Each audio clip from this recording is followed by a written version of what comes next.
मुंबईत ठाकरेंचे 2 शिलेदार विजयी झालेत। मुंबईत शिक्षक मतदारसंघातून ठाकरे गटाचे जमो अभ्यंकर विजयी झालेत, तर थोड्याच वेळात त्याची अधिकृत घोषणा आता होणार आहे।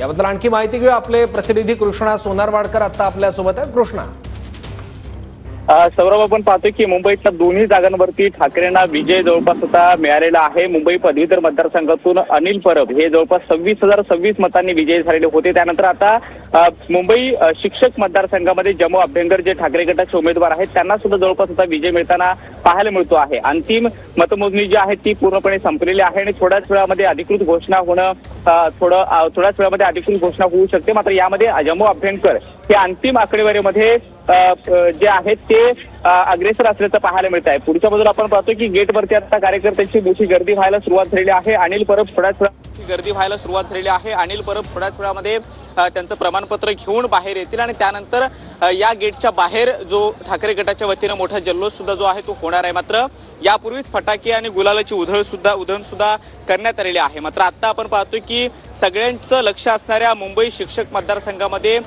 ठाकरे गटाचे उमेदवार जमो अभ्यंकर यांना सुद्धा जवळपास 150 पेक्षा अधिक मतं जी आहेत ती लीडवरती असल्याचं कळतंय आणि थोड्याच वेळामध्ये त्यांचं सुद्धा विजयाची घोषणा ही होऊ शकते। अनिल परब त्यांचं आतमध्ये आहेत, सकाळपासून मिलिंद नार्वेकर सुद्धा आतमध्ये आहेत आणि उत्तर पश्चिम सारखी चूक होऊ देणार नाही अशा पद्धतीचं सुद्धा प्रतिक्रिया ठाकरे गटाच्या अनेक नेत्यांनी दिलेली होती आणि त्यानंतर ठाकरे गटाचे अनेक वरिष्ठ नेते सुद्धा तळ ठोकून मतमोजणी केंद्रावरती बसलेले होते आणि आता आपण पाहतो की ठाकरे गटाच्या कार्यकर्त्यांनी गेटच्या बाहेर जल्लोषाला सुरुवात केलेली आहे। मात्र मुंबई पदवीधर मतदारसंघामध्ये अनिल बरोबर, धन्यवाद कृष्णा या माहितीबद्दल।